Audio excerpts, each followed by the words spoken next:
Halo, kembali lagi di All About Batak Toba. Kali ini aku mau bahas salah satu aturan adat Batak yang sangat unik, yang bahkan sejauh ini aku belum pernah temukan peraturan ini ada di suku lain. Kalau kamu penasaran, tonton terus ya.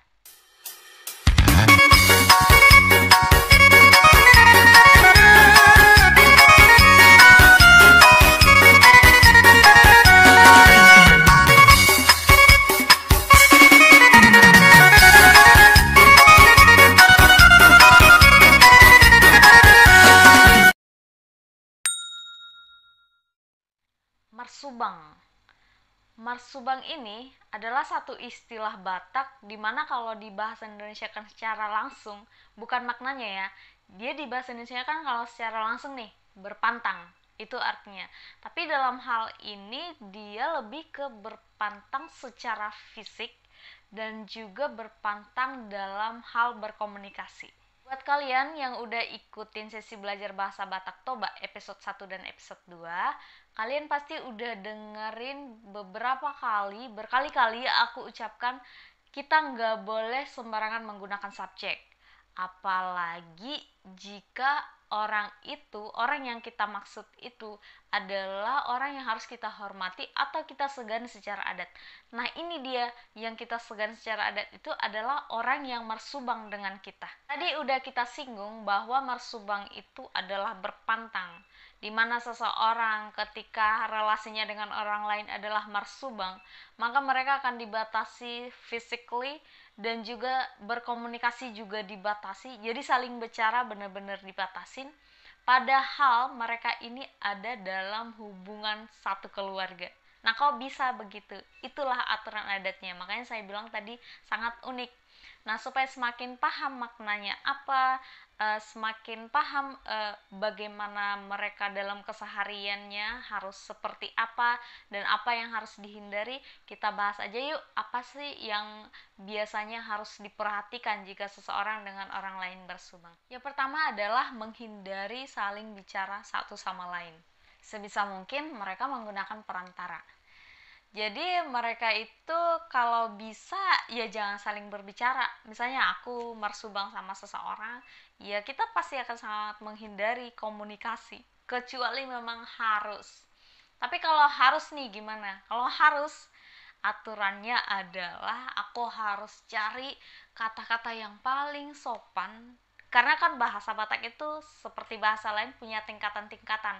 Ada yang digunakan untuk orang muda aja, untuk sehari-hari aja, tapi ada yang lebih sopan. Nah, aku akan cari kata-kata bahasa yang lebih sopan supaya komunikasiku bisa berjalan dengan baik dengan dia, supaya tetap dipandang indah secara adat. Nah, makanya kayak pemakaian kata-katanya kan, terus pemakaian subjeknya juga. Misalnya aku harus sebut kamu, tapi harus digantikan dengan yang lain. Nah, untuk itu aku udah bahas penggunaan subjek untuk orang yang disegani ini, udah bahas di sesi belajar bahasa Batak Toba di episode 1 dan episode 2. Nanti linknya aku tulis di description ya. Yang kedua, menghindari kontak fisik.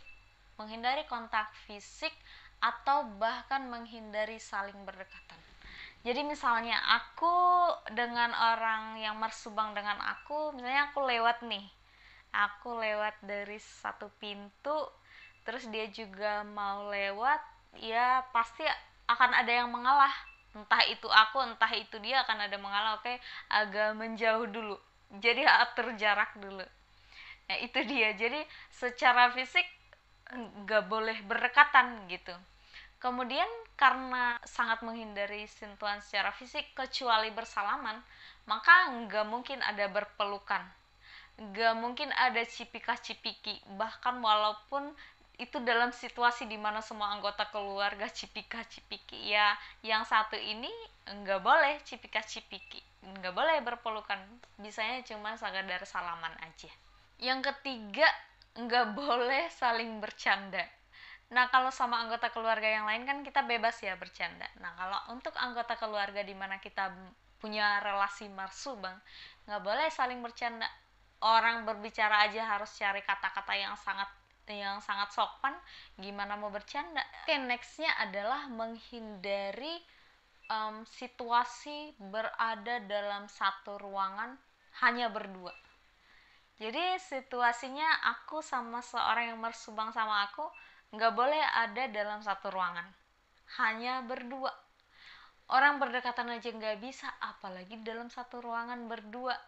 Itu udah sangat-sangat suasana yang sangat-sangat kayak aku mending berada di satu tempat yang lain yang berbahaya daripada ada bersama orang yang mersubang dengan aku di dalam satu ruangan. Sampai seperti itulah kira-kira kalau diibaratkan. Oke, nextnya masih yang berhubungan dengan penggunaan kata-kata. Yang mersubang itu harus menggunakan kata-kata, menambahkan kata-kata innahamu di setiap akhir kalimat. Jadi, misalnya aku tanya dalam bahasa Batak nih, kamu udah makan belum?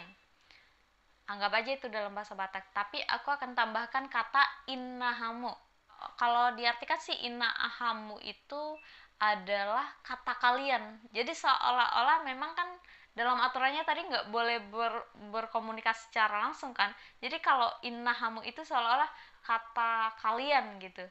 Apa udah makan? Kata kalian. Jadi eh, seolah-olah mereka emang tidak berbicara secara langsung, tapi ada pengantaranya maksudnya. Nah, kemudian penggunaan subjeknya, kalau kita mau mengatakan kamu, kita nggak boleh menggunakan ho yang memang artinya kamu, tapi kita harus menggunakan hamu yang sesungguhnya artinya kalian. Jadi benar-benar harus jamak, nggak boleh tunggal, nggak boleh bilang kamu. Jadi harus seolah-olah artinya kalian, dimana seolah-olah kita berbicara bukan langsung ke dia aja, tapi ada banyak orang yang menyaksikan seperti itu. Jatuhnya jadi seperti itu karena kan nggak boleh berbicara secara langsung kan, jadi seolah-olah di situ ada banyak orang yang menyaksikan komunikasi itu, dan komunikasi itu nggak benar-benar hanya ditujukan ke dia, tapi ditujukan pada orang banyak, padahal sebenarnya memang ditujukan ke dia gitu. Oke, nextnya masih berhubungan dengan pelajaran subjek di belajar bahasa Batak Toba, juga tidak boleh menggunakan ibana untuk pengganti dia. Jadi kita nggak boleh menggunakan dia gitu dalam bahasa Bataknya, tapi harus menggunakan mereka. Padahal dia cuma satu orang, masih seperti yang tadi, dia harus tetap menggunakan jamak, seolah-olah artinya mereka, padahal maksud kita adalah dia gitu. Jadi nggak boleh menggunakan subjek yang tunggal, kita harus menggunakan subjek yang jamak supaya percakapan itu seolah-olah kepada orang banyak. Untuk kesini sih udah banyak ya yang terjadi, dimana dalam penerapannya sudah tidak terlalu ketat lagi dikarenakan oleh kondisi-kondisi tertentu. Misalnya yang paling sering kelihatan itu adalah di mana menantu laki-laki membonceng mertua perempuan. Karena situasi kondisi tertentu mereka harus membonceng gitu, tapi tetap dalam koridor jaga jarak, jaga untuk tidak saling menyentuh gitu.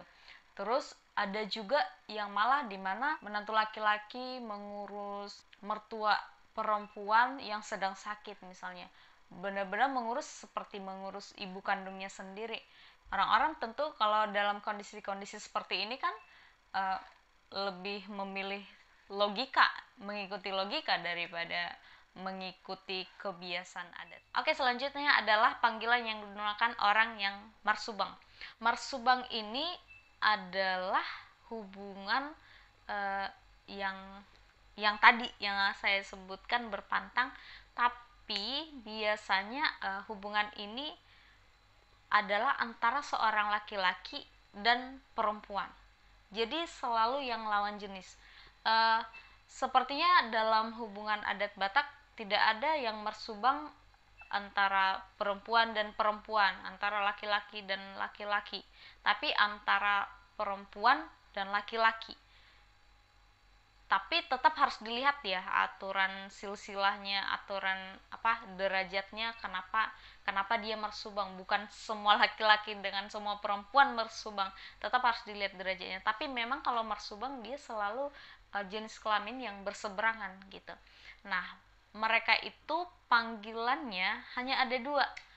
kalau perempuan ke laki-laki itu, kalau mereka marsubang ya, dalam posisi marsubang, perempuan akan memanggil laki-laki dengan sebutan amang, dan laki-laki memanggil perempuan dengan sebutan inang. Jadi hanya itu, mau siapa yang marsubang ke siapa, aturannya hanya itu. Sebenarnya panggilannya ini ada yang lebih spesifik, misalnya inang simatua, amang simatua, inang bao, amang bao.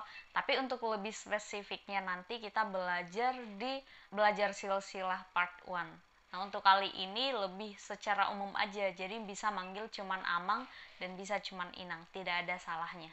Oke, sekarang kita lanjut ngebahas siapa aja sih yang marsubang, hubungan yang bagaimana sih yang mereka bisa sampai ada di posisi marsubang.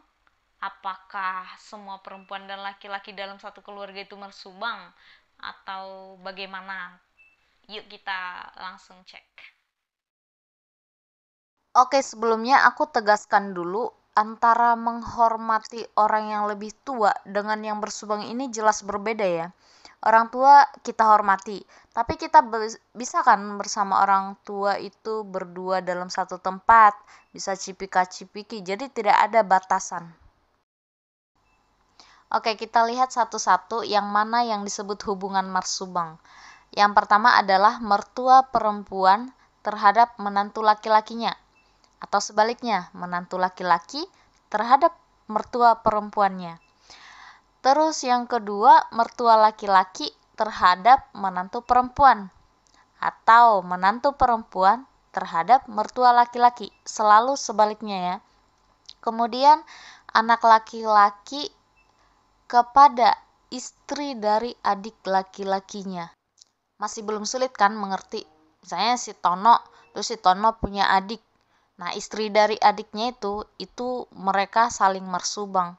Sama istri adiknya itu juga terhadap dia namanya marsubang. Selanjutnya adalah antara menantu laki-laki dan menantu perempuan. Misalnya nih dalam satu keluarga, aku adalah menantu perempuan di situ. Nah, terhadap menantu laki-laki di dalam keluarga itu, artinya kami sama-sama menantu, tapi aku menantu perempuan. Nah, dia menantu laki-laki. Kami di situ berstatus marsubang. Dari keempat kasus ini sudah jelas ya bahwa marsubang itu memang antara perempuan dan laki-laki dan sebaliknya. Mungkin di berbagai daerah tertentu ada lagi tambahan atau pengurangan, tapi pada umumnya inilah yang dikatakan hubungan relasi marsubang dalam suatu keluarga. Oke, sekian dulu ya topik kita untuk kali ini. Topik-topik menarik, terus unik dan informatif masih akan kita bahas lagi di video selanjutnya. Terus jangan lupa selalu ikutin sesi belajar bahasa Batak Toba untuk kamu yang benar-benar ingin belajar bahasa Batak Toba secara sistematis dan sangat terstruktur yang sangat mudah dipahami oleh pemula. See you in the next video. Horas. Horas.